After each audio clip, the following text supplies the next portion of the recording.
عايزاكم النهارده تنسوا اي طعم وطريقة لحمة عملتوها قبل كده، وجربوا الطاجن ده، طاجن اللحمة بالبصل او كباب الحلة. هنشوف مع بعض سر تسوية اللحمة اللي بتكون طرية وزي الزبدة. وصفة مميزة بصوص رهيب، لزوم الدفا في الشتاء، وكمان احلى فطار في رمضان، وهيشرفك في العزومات. تعالوا نشوف المقادير وطريقة التحضير ونصلي على الرسول عليه افضل الصلاة والسلام في الكومنتات عشان نكسب اجر انا وانتم. ويلا نبدأ ونقول بسم الله. اول حاجة هنبدأ بيها هي اللحمة. اللحمة اي نوع مفضل بالنسبة لك تقدري تستخدميه.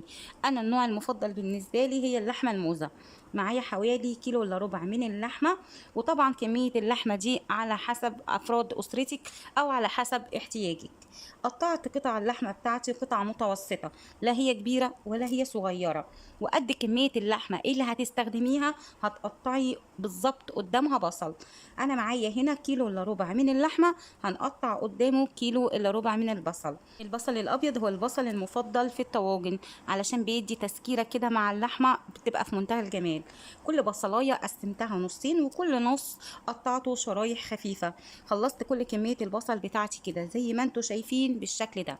تعالوا بقى نعمل تكاية كده هتخلي طعم الطاجن بتاعنا يروح في حتة تانية خالص. هنبهر البصل قبل ما اضيفه على اللحمة بنص معلقة صغيرة من الملح، ونص معلقة صغيرة من الفلفل الاسود، ونص معلقة صغيرة من الكمون. وهبدأ بقى ادعك البصل بتاعي كويس جدا جدا مع التوابل.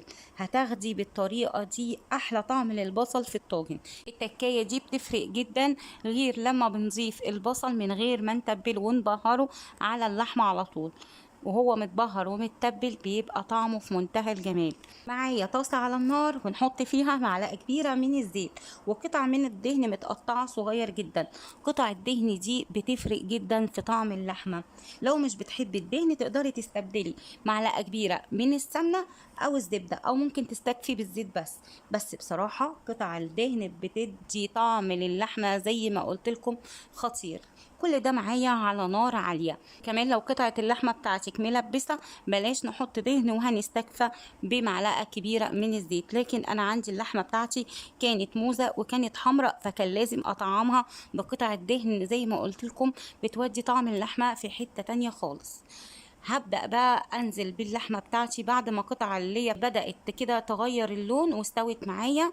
وزي ما قلت لكم اهم حاجة في التركية دي، تنزلي باللحمة على نار عالية علشان اللحمة ما تنزلش معايا السوائل. عايزينها تاخد صدمة كده علشان خاطر ما تنزلش معانا اي سوائل زي ما انتوا شايفين. هبدأ بقى في المرحلة دي اتبلها علشان خاطر تدي معايا طعم في منتهى الجمال. التتبيلة بتاعتي رشة صغيرة كده من الحبهان، ورشة صغيرة من الفلفل الاسود، وكمان رشة صغيرة من القرفة، واخر حاجة بقى رشة صغيرة من الكزبرة الناشفة. وقلبي بقى التوابل اللي احنا ضفناها كده في المرحلة دي مع اللحمة، وخليها تتحمص كده مع اللحمة بتاعتنا، وتاخد كده من طعم اللحمة، واللحمة تاخد من طعم التوابل. وشمي احلى ريحة بجد وانتي بتشوحي. مش عايزة اقول لكم الريحة في المرحلة دي كانت عاملة ازاي. زي ما انتوا شايفين اللحمة ما نزلتش اي سوائل خالص، وبدأ لونها يغير معايا. مش هنوطي النار خالص في المرحلة دي. استمر في التشويح في المرحلة دي علشان خاطر اللحمة بتاعتي تاخد كلها لون واحد. وبعد بقى ما شوحنا اللحمة بتاعتنا بإضافة التوابل اللي ضفناها، رشة من الحبهان، رشة من الفلفل الأسود، رشة من القرفة، رشة من الكزبرة الناشفة، هحط بقى تكة بيبو اللي هتفرق فعلا في اللحمة كتير. معلقة صغيرة من السكر. مش عايزة اقول لكم على جمال معلقة السكر الصغيرة دي، بتخلي اللحمة كده مسكرة، وكمان بتسرع من تسوية اللحمة معانا. جربيها وهتدعيلي. بدأت اللحمة بتاعتنا تاخد لون كده زي ما انتوا شايفين بسيط. في المرحلة دي بقى هضيف 4 فصوص من الثوم متقطعة شرايح. لو مش حابة ان انت تضيفي فصوص الثوم بلاش، بس بصراحة فصوص الثوم بتفرق جامد جدا. لو ملاحظين ان انا هرستش الثوم ولا بشرته، لا انا مقطعاه قطع حقيقي، بتفرق جدا جدا. وكمان بقى نزلنا بالبصل المتبل بتاعنا لحد كده ما اللحمه بتاعتي تمتزج مع البصل اللي احنا كمان عاملين فيه تركايه حلوه جدا. اتحداكي ان اي حد هيدوق منك طاجن اللحمه بالبصل القمر ده لازم يسالك انت عملتيه ازاي، هيشرفك بجد. قدام ضيوفك وعلى سفرتك وفي العزومات. مفيش احلى ولا اجمل من كده. البصل بتاعي مش عايزاه ياخد لون، هنشوحه تشويحتين خفاف كده، مش عايزه لونه يغير معايا علشان خاطر يبقى خفيف معانا كده على معدتنا، يعني ما يبقاش حامي. كل ما هتشوحيه اكتر هيكون حامي اكتر، فاحنا عايزين طاجن اللحمه يكون خفيف كده، فهنشوح البصل بتاعنا تشويحه خفيفه من غير ما ياخد اي لون. تسوية اللحمة معانا في الوصفة دي مختلفة شوية، يعني اللحمة هتسوي نفسها بنفسها. هنعتمد على المية اللي هتنزل من البصل والمية اللي هتنزل من اللحمة، هي اللي هتسوي اللحمة بتاعتنا. هنحط لها حاجة بسيطة بس من المية المغلية، حوالي كوباية ونص من المية، ولازم طبعا المية تكون مية مغلية علشان خاطر ما تأخرش تسوية اللحمة بتاعتي. وفي المرحلة دي بقى هبدأ أضيف لها رشة كده من توابل اللحمة، ورشة من البابريكا، ورشة من القرفة. لو حابة تضيفي فلفل أخضر أو فلفل حار أو فلفل ألوان أو طماطم متقطعة سواء مكعبات أو شرايح زي ما تحبي، بس انا بكتفي بالبصل بس. البصل بس مع اللحمه بيطلع معاكي طاجن طعمه رهيب. وابدا اسيب اللحمه بتاعتي تستوي براحتها خالص على نار هاديه. ههدي النار عليها واغطيها واسيبها تستوي مع البخار والسوائل اللي هتنزل من اللحمه، هي دي اللي هتسوي اللحمه بتاعتنا. كل ربع ساعه افتح عليها واديها تقليبه كده واشوفها وصلت لايه في التسويه. مش هضيف اي ميه خالص ولا اي حاجه تانية. اهم حاجه اللحمه تستوي على نار هاديه جدا لحد ما توصل للتسويه المظبوطه. هنا بقى معايا اللحمه استوت وخدت تسويه كامله زي ما انتم شايفين كده. هبدا بقى اظبط الملح بتاعها، وطبعا الملح ما حطيناهوش في الاول عشان ما ياخرش معايا مده التسويه بتاعه اللحمه.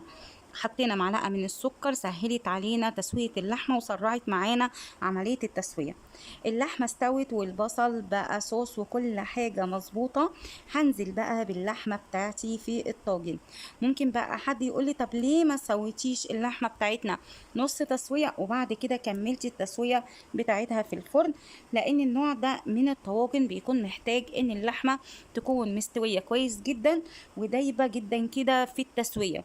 وكمان لو حطينا اللحمه نص تسويه البصل بتاعنا هينشف وهيتحرق ومش هياخد معايا الصوص اللي انتوا شايفينه القمر ده. تركية بقى حلوة جدا جدا هتدي للطاجن بتاعنا طعم في منتهى الجمال. هضيف معايا عدد كده من البصل القوارمة، طبعا زي ما تحبي، يعني انا معايا حوالي 10 قطع من البصل القوارمة. ده بيدي طعم للطاجن خطير. عايزه اقولك ان هما هيسيبوا اللحمه وياكلوا البصل بالصوص، بيبقى طعمه في منتهى الجمال. وكمان هنزل معايا بطاطستين كبار كده، قطعتهم مكعبات وحمرتهم نص تحميره، والمكعبات بتاعتي مكعبات متوسطه علشان خاطر ما تتهريش معايا. يعني انا عامله البطاطس مسوياها نص تسويه، اديتها تحميره بسيطه من غير ما تاخد لون معايا، يا دوبك بس الكفر بتاع البطاطس بدأ ياخد كده اللون التحمير وشلتها على طول. وهسيبها تكمل تسويتها مع طاجن اللحمة وتاخد كده وتشرب من الصوص اللي احنا عاملينه، هتبقى طعمها في منتهى الجمال. هبدأ اغطي بقى الطاجن بتاعنا بورق الزبدة وبعد كده بورق الفويل. دخلتها الفرن حوالي نص ساعة على الرف الاوسط على درجة حرارة 200. عايزة تديها لون خفيف كده هتحطيها تحت الشواية 5 دقايق بالظبط ويمكن اقل، هتاخد معاكي اللون الروعة ده. وبعد كده زينتها بالبقدونس. مش عايزة اقول لكم ريحة الطاجن كانت عاملة ازاي، حاجة كده بجد في منتهى الجمال.